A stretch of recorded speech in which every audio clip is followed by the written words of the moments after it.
ያማልቅኔው የመልስ ምት ለወረኛ የለም ቦታ ትላላችሁ። ብትስቅ ብትጫወት ብትሆንም እንዳመሏ አይጠረጥርም ልቤ አትሄድም ከኔ ሌላ ወጣ ወረደ ቢሉ አልተውን የሷን ማፍቀሬ እኔ እሷን መውደዴ ይላል የንግስቷ ቀብራራ የሚስቱ መከታ። የገባው ገብቶታል፣ ያልገባው ደግሞ ያምሳል ማለት ነው።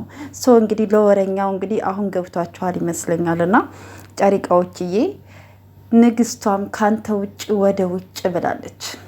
ካንተ ጋር የትም ልግባ ብላለች እኮ የኔ ጨሪቃ ማለት ነው። እና እንደዚህ ደስታ ፈገግ ብላችሁ በደስታ ስትመጡ ፍቅራችሁም ደስታችሁም ለሰው ያስተጋባል። የእውነት እንደ ሰው ልጅ ፈገግ ብሎ እንደማየት ስቆ እንደማየት ተደስቶ እንደማየት እኮ ግን የሚያስደስት ነገር የለም በዚህ ምድር ላይ፣ በእውነት ነው የምላችሁ። እና ጨሪቃዎችዬ ፈጣሪ ካስመሳይ ወዳጅ ፈጣሪ ይጠብቃችሁ፣ መንገዳችሁን ሁሉ የቀና ያድርግላችሁ እላችኋለሁኝ። ዛሬ እንግዲህ አዲስ ነገር ይኖራል ብዬ አስባለሁ። ሁለታቸውም በቃ ራሳቸውን አዳምጠው ነገሮችን እንደሚያስተካክሏቸው ባለሙሉ ተስፋ አለኝ። ፈጣሪ ከነሱ ጋር ይሁን። እንግዲህ አንዳንዶቻችሁ ደግሞ ትሳደባላችሁ። ለተሳዳቢዎች ደግሞ ልቦና ይስጣችሁ። ሰው መውደድ ኃጢአት አይደለም። እንግዲህ እኛ ስለምንወዳቸው ነው። መውደድ ደግሞ መታደል ነው። እውነት የመውደድ ልብ ካለ መታደል እኮ ነው። የእውነቴን ነው። የሚጠላ ልብ ግን አይኑረን። ፈጣሪ ጠብቀን ከእንደዚህ አይነት ነገር እና ሰው ለምን ወደዳችሁ ለምን እንደዚህ ሆናችሁ ብላችሁ የምትናደዱ ሰዎች ካላችሁ ልቦና ይስጣችሁ። የእውነቴን ነው የምላችሁ። ሰውን መውደድ፣ የሰውን ደስታ ማየት፣ የሰውን ፈገግታ እንደማየት የሚያስደስት ነገር የለም። ለእውነት የሚናገር ለእውነት የቆመ ሰው ምንጊዜም ቢሆን አይወደድም፣ የታወቀ ነገር ነው እና እነ ፍፄንም ፈቶውን እየዘቀዘቃችሁ ነበረ። ያው እነሱ መሆን ስለማትችሉ እውነተኛ ሰው መሆን ስለማትችሉ ነገሮችን አመዛዝናችሁ ማየት የማትችሉ ሰዎች ስላላችሁ ለእናንተ ፈጣሪ ልቦና ይስጣችሁ ነው የምላችሁ። እና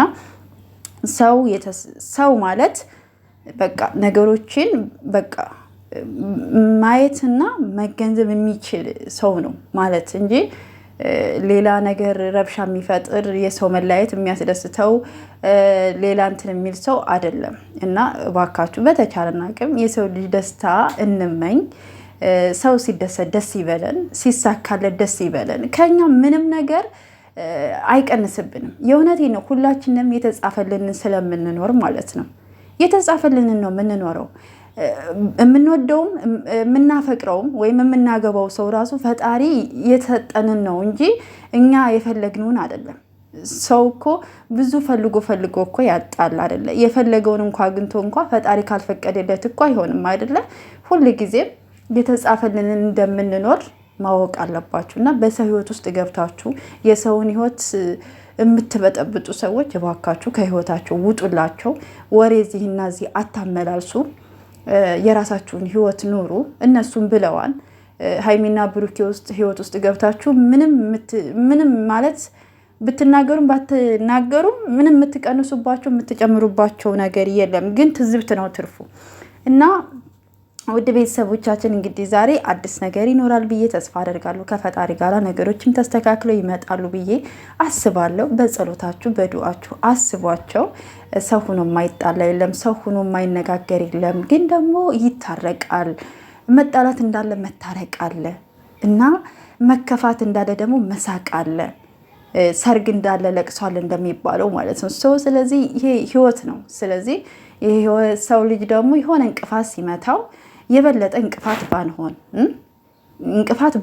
እንቅፋት እንዳይመታው ነገሮችን መንገዶችን በተቻለን ሁላችንም የተለያየ አስተሳሰብ አለን አይደለ? የተሰጠን ነገር አለ አይደለ?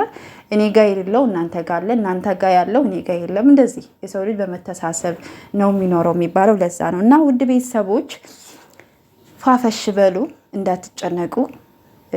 ላይክ ሰብስክራይብ አድርጉኝ። ለምታደርጉኝ ደግሞ በጣም አድርጌ አመሰግናለሁ። እግዚአብሔር ያክብርልኝ። መልካም ጊዜ የሚሆንላችሁ። ጨሪቃዎችዬ ደግሞ ፋፈሽ በሉ። ነገሮቻችሁን ፈታችሁ በሰላም ኑልን። በጣም ናፍቃችሁናል እንዴ! ናፍቃችሁናል። ደጅ አስጠንታችሁናል። ይበቃናል። ከዚህ በላይ አትቅጡን ማለት ነው። እና ላይክ ሰብስክራይብ አድርጉ ቤተሰብ። መልካም ጊዜ። እንግዲህ ዛሬ ደግሞ መልካም ወሬ ያሰማን ማለት ነው።